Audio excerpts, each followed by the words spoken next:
Hello and welcome to the fastest alarm introduction that I can possibly do. This is the second video in a series introducing alarm. And this one, we begin to go through each of the steps. First thing to start with, alarm does not stand for each of the phases that you follow. If you need an acronym, I'd suggest IDEA KE. But if you are the creative sort, you can think of one that is much better than that. The first step of alarm is identify. We will get back to this first sentence, which is evaluate, at the end. The first step is identify. You are simply naming an aspect of the text that is important for your analysis. For example, you could be naming a theme, you could be naming a character, you could be naming an event that happens within your text. This sentence will more often than not end up being a very short one. I'd say 5 to 10 words. Don't waste your time here. Don't overthink it because we are going to expand on that first sentence by defining that thing that we have named. In my example of the theme, I could say in Jane Austen, the theme of love is pivotal to the story. So here I would provide a definition for love. A rough example is love is the deep emotional connection between two or more people. And that stands as our second sentence. Doesn't need to be complex, just trust in alarm. The third sentence, or fourth sentence, is explain. That's providing context for the thing that you have identified. 90% of the time, you're providing context within the text. So, my example of Jane Austen and love, you would say that love is the catalyst for much of the plot, and then identify two characters that maybe should have love, or there is broken love, or something interesting. If you've studied the text, you would know where to go with that one. So, context. 90% of the time, you're talking about context within the text. If you have grand ideas, if you're very cluey, you might also be able to provide context outside of the text. If you're maybe even studying dystopias, providing an example of a current event, a totalitarian government, a police event. I won't go into that too far, but that would be something quite interesting that you could bring into your paragraphs, to your essays to make them more relevant to the world. So context within.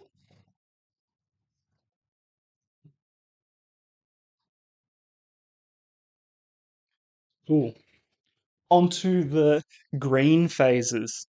The these are much more valuable if you're thinking in terms of marks. Uh, they'll take a little bit more time in terms of your thought, time and effort in terms of thought. The first analyze phase here is providing an example, a specific example from the text, and pairing it with a technique. I'm happy with your analysis sentence to simply name drop the technique. But if you are feeling very confident, you can provide a general effect of the technique. So we are providing an example plus technique.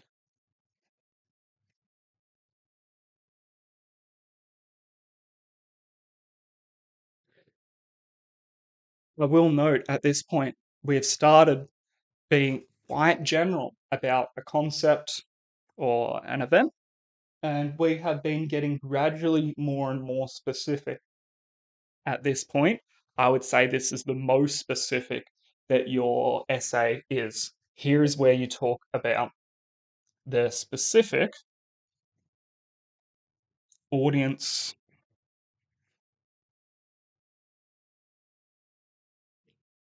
and that's the specific audience effect.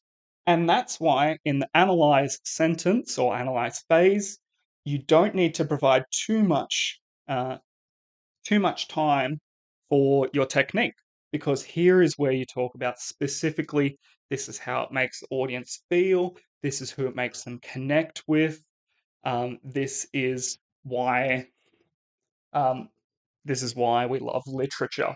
Something about connecting to the audience's emotions, something about connecting to the audience's uh, intellectually or culturally, any of those sorts of things. How does it connect to the audience? Now, our final step, I would say it gets a little bit more broad here, but with all of this, the weight of this analysis behind it, your evaluate is about determining or assigning the success of your text, especially in light of this thing that you have brought up here. Evaluating the success of the text. Um, a lot of the time, your, say, questions will be quite broad and it will require you to contribute something to that question. If it is super broad and just asks you to discuss a text or evaluate a text, excellent. Don't stress about that ambiguity. Use it to your advantage. Using it to your advantage means you can assign what a successful text is. My rough example of Jane Austen, I could say it's successful if it connects to the audience deeply and moves them. You could say a text is successful if it furthers the genre or subverts current political events. Whatever you think that text does, I would make the argument that that's what a successful text is. Because most texts are successful in their own right.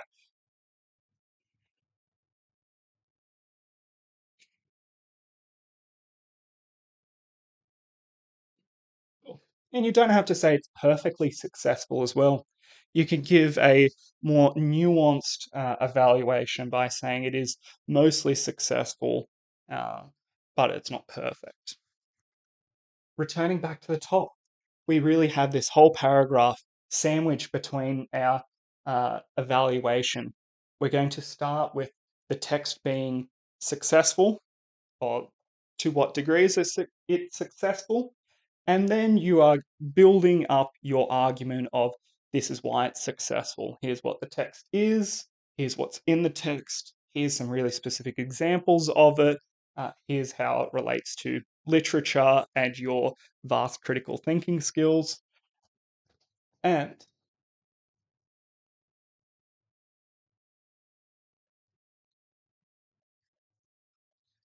if you have done those steps, you've constructed an awesome analytical essay paragraph. Nice.